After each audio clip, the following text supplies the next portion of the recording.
ഇന്ന് നമ്മുടെ ഈ സമൂഹത്തിൽ ക്യാൻസർ അല്ലെങ്കിൽ അർബുദം ഒരു ഒരു എന്താ പറയുക, എപ്പോഴും കേൾക്കുന്ന ഒരു വാക്കായി മാറിയിരിക്കുകയാണ് അല്ലേ. നമ്മൾ എടുത്തു നോക്കിക്കഴിഞ്ഞാൽ നമ്മുടെ ചുറ്റുവട്ടങ്ങളിൽ തന്നെ എടുത്തു നോക്കിക്കഴിഞ്ഞാൽ ഒരു 10 വീട് എടുത്താൽ അതിൽ ഒരു വീട്ടിലെങ്കിലും ഒരു ക്യാൻസറിൻ്റെ ഹിസ്റ്ററിയോ അല്ലെങ്കിൽ ഒരു ക്യാൻസർ രോഗിയോ അല്ലെങ്കിൽ അവരുമായി ബന്ധപ്പെട്ട് ഈ വാക്ക് എങ്ങനെയെങ്കിലും അവിടെ വന്നിരിക്കും. അപ്പം അത്തരത്തിലാണ് നമ്മളുടെ ഇടയിൽ ക്യാൻസർ എന്ന രോഗം ഇപ്പോൾ പടർന്നു പിടിക്കുന്നത്. അപ്പം ഓരോ അവയവങ്ങളിൽ അല്ലെങ്കിൽ ഓരോ ഭാഗങ്ങളിൽ, ശരീരത്തിലെ ഓരോ ഭാഗങ്ങളിൽ ക്യാൻസർ വന്നു ചേരാറുണ്ട് അല്ലേ. നമ്മൾ കേൾക്കാറുണ്ട് ഇപ്പം ബ്ലഡിലെ ക്യാൻസറാണ്, അല്ലെങ്കിൽ ബ്രസ്റ്റ് ക്യാൻസറാണ്, അല്ലെങ്കിൽ പ്രോസ്റ്റേറ്റ് ക്യാൻസറാണ്, അങ്ങനെ പലതരത്തിലെ ക്യാൻസേഴ്സ് ഉണ്ട്. പക്ഷെ പൊതുവായി ക്യാൻസേഴ്സിന് ലക്ഷണങ്ങളുണ്ടോ? ഉണ്ടെങ്കിൽ അവയെല്ലാം.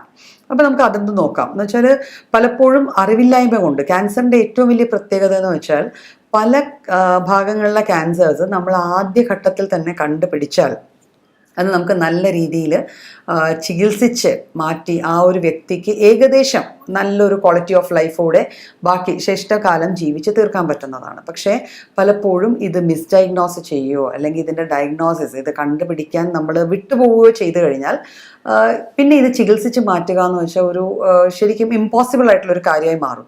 അപ്പം നമ്മൾ ചികിത്സിക്കാനുള്ള ശ്രമങ്ങൾ വെറുതെ ചികിത്സിക്കാൻ ശ്രമിക്കുന്നു എന്ന് മാത്രമേ ഉണ്ടാവുള്ളൂ.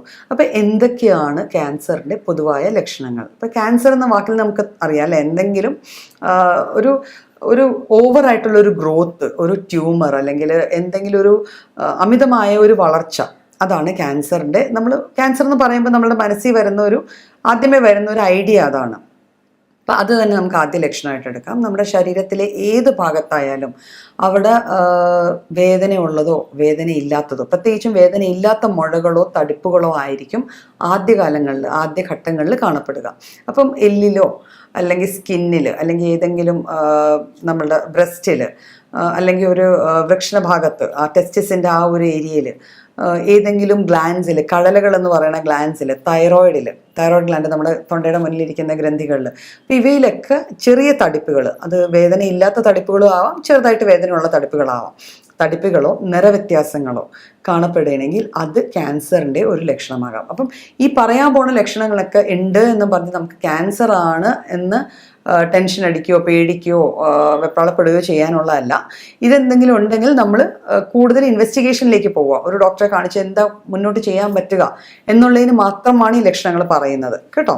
അപ്പോൾ ആദ്യത്തത് ഇത്തരത്തിലെ മുഴകളാവാം. പിന്നെ അകാരണമായ വിളർച്ചയോ ക്ഷീണമോ തളർച്ചയോ, ഉറക്കത്തിൽ വരുന്ന വ്യതിയാനങ്ങൾ. നമുക്ക് പ്രത്യേകിച്ച് ഒരു കാരണമില്ല, പക്ഷേ എനിക്ക് വല്ലാണ്ട് ക്ഷീണം തോന്നുന്നു, ഒരു തളർച്ച തോന്നുന്നു, എപ്പോഴും കിടക്കാൻ തോന്നുന്നു, ഉറക്കം വരുന്നു പക്ഷെ കിടന്നിട്ട് ഉറക്കം ശരിയാകുന്നില്ല.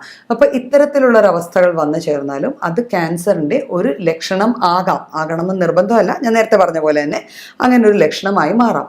പിന്നെ അകാരണമായ ഒരു ഉത്കണ്ഠ, ആങ്സൈറ്റി. നമ്മുടെ ശരീരം എപ്പോഴും നമ്മുടെ ശരീരത്തിൽ ഉണ്ടാവുന്ന മാറ്റങ്ങളുടെ ഒരു സൈൻ അല്ലെങ്കിൽ ഒരു ലക്ഷണം, ഒരു വാർണിംഗ് സൈൻ നമുക്ക് തരാറുണ്ട്.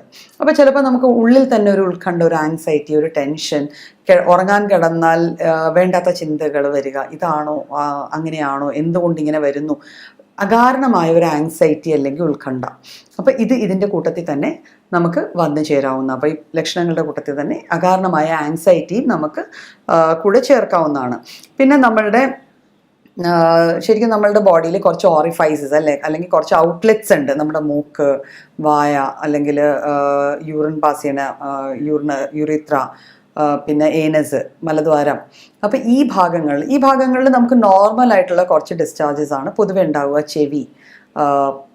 അപ്പോൾ ഈ ഭാഗങ്ങളിൽ നിന്ന് എബ്നോർമലായിട്ടുള്ള ഏതെങ്കിലും തരത്തിലുള്ള ഡിസ്ചാർജ്, ഇപ്പം വെജൈനയിൽ നിന്നാണെങ്കിൽ, അതായത് സ്ത്രീകളിലാണെങ്കിൽ ചിലപ്പോൾ ഒരു വെള്ളപ്പൊക്ക്, ഒഫെൻസീവ് ആയിട്ടുള്ള ഒരു വെള്ളപ്പൊക്കാവാം. അങ്ങനത്തെ ഒരു ദുർഗന്ധമുള്ളതോ അല്ലെങ്കിൽ വല്ലാതെ ഇറിറ്റേറ്റ് ചെയ്യുന്ന ഒരു സ്രവമായിരിക്കുക വരിക.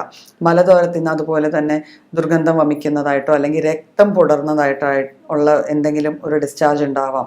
മൂക്കിൽ നിന്ന് അകാരണമായി രക്തം വരിക, മോണയിൽ നിന്ന്, പല്ലുകളിൽ നിന്ന് ബ്ലഡ് വരിക അല്ലെങ്കിൽ ഡിസ്ചാർജസ് വരിക, ചെവിയിൽ നിന്ന് ഡിസ്ചാർജ് വരിക. അപ്പോൾ ഇത്തരത്തിൽ നമ്മളുടെ ബോഡിയിലെ നാച്ചുറൽ ഓറിഫൈസസിൽ നിന്ന് അൺനാച്ചുറൽ ആയിട്ടുള്ള ഡിസ്ചാർജസ് വരിക, ദുർഗന്ധമോ ചിലപ്പം ഒട്ടുന്നതോ ബ്ലഡ് സ്റ്റെയിൻഡോ കളർ ചേഞ്ചോ ആയിട്ടുള്ള ഡിസ്ചാർജസ് വരിക. ഇത് ഏതെങ്കിലും തരത്തിൽ ഒരു ക്യാൻസറിൻ്റെ ലക്ഷണമായി നമുക്ക് കണക്ക് കൂട്ടാവുന്നതാണ്.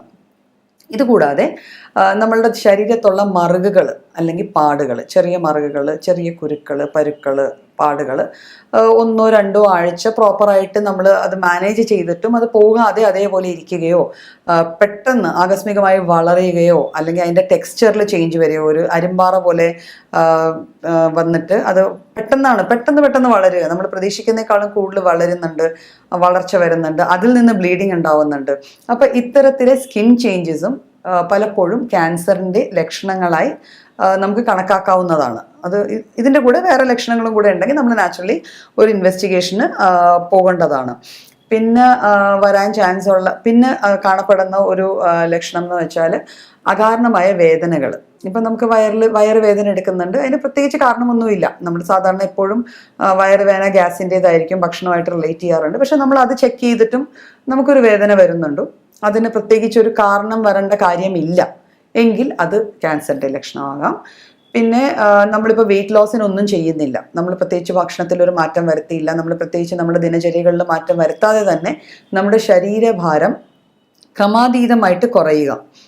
ഒരു ചെറിയ വെയിറ്റ് ലോസ് ഓക്കെ, പക്ഷെ നമ്മൾ കണ്ട ഉടനെ ആൾക്കാർ അയ്യോ വല്ലാണ്ട് ക്ഷീണിക്കുന്നുണ്ട് എന്ന് പറയുന്നു, അല്ലെങ്കിൽ നമുക്ക് തന്നെ വെയിറ്റ് നോക്കുമ്പം ഒരു 2-3 kg വെയിറ്റ് പ്രത്യേകിച്ച് ഒന്നും ചെയ്യാതെ തന്നെ അങ്ങ് കുറയുവാണ്.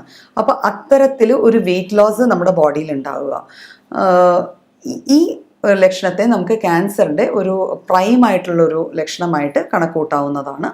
അപ്പോൾ ഈ പറഞ്ഞ ലക്ഷണങ്ങൾ ഒന്നൊന്നായിട്ടോ അല്ലെങ്കിൽ അതിൻ്റെ ഒരു കൂട്ടായ്മയോ നമ്മളിൽ കാണുന്നുണ്ടെങ്കിൽ നമ്മൾ ചെയ്യേണ്ടത് എന്താണെന്ന് വെച്ചാൽ നമ്മുടെ ഏറ്റവും അടുത്തുള്ള ഒരു നല്ല ഡോക്ടറെ കാണുക, സമീപിക്കുക. ഈ ലക്ഷണങ്ങൾക്ക് വേണ്ടി ചിലപ്പം കുറച്ച് ഇൻവെസ്റ്റിഗേഷൻസ് പറയും, ബ്ലഡ് ടെസ്റ്റുകൾ കാണും, ചിലപ്പോൾ കുറച്ച് ട്യൂമർ മാർക്കേഴ്സ് എന്ന് പറഞ്ഞ ടെസ്റ്റുകളുണ്ട്.